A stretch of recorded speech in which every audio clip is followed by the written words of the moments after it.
اللہ تعالیٰ بھی جو ہے نا وہ جوڑ بڑے زبردست بناتے ہیں نا. حضرت ابوبکر صدیق رضی اللہ تعالیٰ عنہ ذرا نرم مزاج تھے، تو ان کے زمانے میں چیف آف آرمی اسٹاف کون تھے؟ خالد بن ولید رضی اللہ عنہ. دبنگ آدمی تھے، جوڑ بن گیا.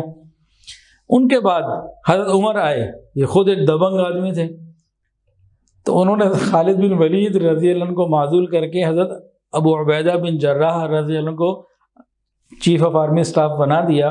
یہ نرم تھے. اسی طرح گاڑی چلتی ہے.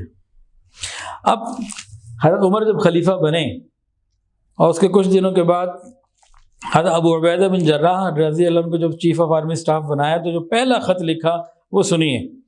اب یہ ریاست مدینہ کا حکمران اپنے چیف آف آرمی اسٹاف کو خط لکھ رہا ہے، ذرا سنیے. لکھا، میں تمہیں اس اللہ سے ڈرنے کی وصیت کرتا ہوں جو کہ باقی رہے گا، اس کے علاوہ باقی ساری چیزیں ختم ہو جائیں گی. اسی نے گمراہی سے نکال کر ہدایت دی، وہی اندھیروں سے نکال کر ہمیں روشنی کی طرف لایا ہے. میں نے تمہیں خالد بن ولید رضی اللہ عنہ کے لشکر کا امیر بنا دیا ہے، چنانچہ مسلمانوں کے جو کام تمہارے ذمے ہیں تم ان کو پورا کرو. مال غنیمت کی امید پر مسلمانوں کو ہلاکت میں نہ لے جانا. کسی جگہ پڑاؤ ڈالنے سے پہلے آدمی بھیج کر تحقیق کر لینا، مسلمانوں کے لیے مناسب جگہ تلاش کرنا، اور یہ بھی معلوم کرنا کہ اس جگہ پہنچنے کا صحیح محفوظ راستہ کیا ہے. اور جب کوئی جماعت بھیجو تو بھرپور جماعت بھیجا کرو، تھوڑے لوگ مت بھیجا کرو، اور مسلمانوں کو ہلاکت میں ڈالنے سے بچو. اور آگے عجیب بات فرمائی. ریاست مدینہ کا حکمران اپنے چیف آف آرمی اسٹاف سے کیا بات کر رہا ہے، سنیے. فرمایا، اللہ تعالیٰ تمہیں میرے ذریعے سے آزما رہا ہے، مجھے تمہارے ذریعے سے آزما رہا ہے. کہ جو ہمارے آپس کے تعلقات اور رابطے ہیں، ہم دونوں ہی آزمائش میں ہیں. یعنی اللہ کی نظر اس پہ ہے، ہم نے اللہ ہر وقت اس کو دیکھ رہے ہیں. اگر ہم نے کوئی گڑبڑ کی تو یہ معاملہ اللہ کے علم میں ہے. اور آگے لکھا چیف آف آرمی اسٹاف کو، اپنی آنکھیں دنیا سے بند کر لو، اپنا دل اس دنیا سے ہٹا لو. اس کا خیال رکھو کہیں دنیا کی محبت تمہیں ہلاک نہ کرے جیسے پہلوں کو ہلاک کیا. اللہ اکبر کبیرہ. اب یہ خط تو تھا حکمران کی طرف سے اپنے سپہ سالار کو. اب جو سپہ سالار تھے نا، یہ بھی خوف خدا والے تھے، ان کا بھی ایک منصب اور مقام تھا. ان کے ایک دوست تھے معاذ بن جبل. ان دونوں نے ایک دن بیٹھ کے امیر المومنین کو خط لکھا. اب چیف آف آرمی اسٹاف حکمران کو خط لکھ رہا ہے. وہ کیا ہے ذرا غور کیجئے. چیف آف آرمی اسٹاف اپنے ساتھی کے ساتھ، ہاں جی، لکھتے ہیں ابو عبیدہ بن جراح اور معاذ بن جبل کی طرف سے عمر بن خطاب کے نام. السلام علیکم، اما بعد. ہم تو شروع سے ہی آپ کو دیکھ رہے ہیں کہ آپ اپنے نفس کی اصلاح کا بہت اہتمام کرتے ہیں.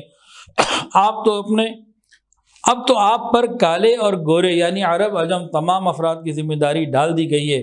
آپ کی مجلس میں بڑے مرتبے والے بھی آتے ہیں اور کم مرتبے والے بھی آتے ہیں، دوست اور دشمن ہر طریقے کے لوگ آتے ہیں.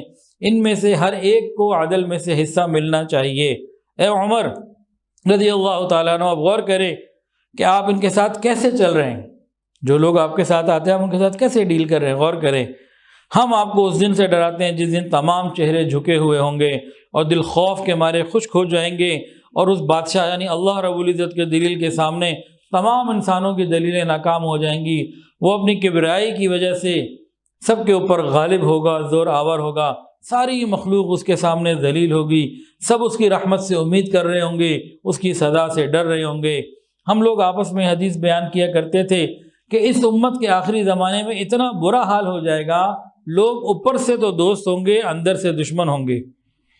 ہم یعنی میں اور معاذ اس بات سے پناہ چاہتے ہیں کہ ہم نے آپ کو یہ خط جس دلی ہمدردی کے ساتھ لکھا، آپ کوئی اور بات نہ سمجھ لیں، کیونکہ یہ بات ہم صرف خیر خواہی کے جذبے سے لکھ رہے ہیں.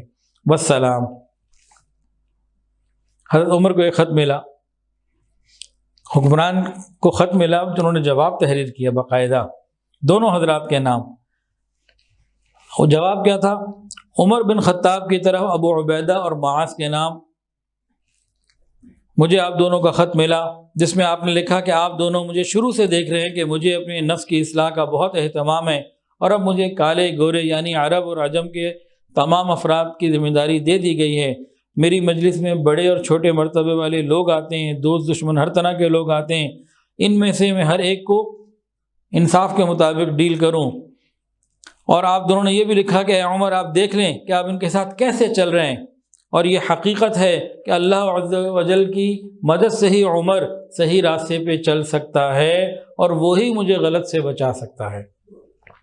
اور آپ دونوں نے لکھا کہ آپ دونوں مجھے اس دن سے ڈرا رہے ہیں جس دن ہم سے پہلے کی تمام امتیں ڈرائی گئیں، یعنی پچھلی امتوں کو بھی ڈرایا گیا، اور ہم سے بہت پہلے سے بات چلی آ رہی ہے کہ دن رات کا بدلتے رہنا، اور دن میں وقت مقرر کے آنے پر لوگوں کا دنیا سے جاتے رہنا ہر دور کو نزدیک کر رہا ہے، ہر نئے کو پرانا کر رہا ہے، اور ہر وعدے کو لا رہا ہے۔ یہ سلسلہ ایسے ہی چلتا رہے گا یہاں تک کہ سارے لوگ جنت اور جہنم میں اپنی اپنی جگہ پہنچ جائیں گے۔ آپ دونوں نے لکھا کہ آپ دونوں مجھے اس بات سے ڈرا رہے ہیں کہ امت کے آخری زمانے میں اتنا برا حال ہوگا کہ لوگ اوپر سے دوست ہوں گے، اندر سے دشمن، لیکن نہ تو آپ ان برے لوگوں میں سے ہیں، نہ ہی یہ وہ برا زمانہ ہے۔ یہ تو اس زمانے میں ہوگا جب لوگوں میں شوق اور خوف تو کچھ ہوگا، لیکن ایک دوسرے سے ملاقات صرف دنیاوی مقاصد کی وجہ سے کریں گے۔ ایک دوسرے سے تعلقات رکھنا یہ دنیاوی مقاصد کی وجہ سے کیا کریں گے۔ آپ دونوں نے مجھے لکھا کہ آپ دونوں مجھے اس بات سے اللہ کی پناہ میں دیتے ہیں کہ آپ دونوں نے مجھے خط صرف میری خیر خواہی کی وجہ سے لکھا ہے۔ یہ بات آپ لوگوں نے ٹھیک لکھی ہے، لہذا مجھے خط لکھنا نہ چھوڑیں، میں آپ دونوں کی نصیحت کا محتاج ہوں، آپ لوگوں سے مستغنی نہیں ہو سکتا۔ جب اقتدار اعلیٰ والے لوگوں میں یہ خوف خدا ہوگا، ایک دوسرے کی خیر خواہی آخرت کو سامنے رکھ کے معاملات ہوں گے، پھر ریاست مدینہ بنتی ہے۔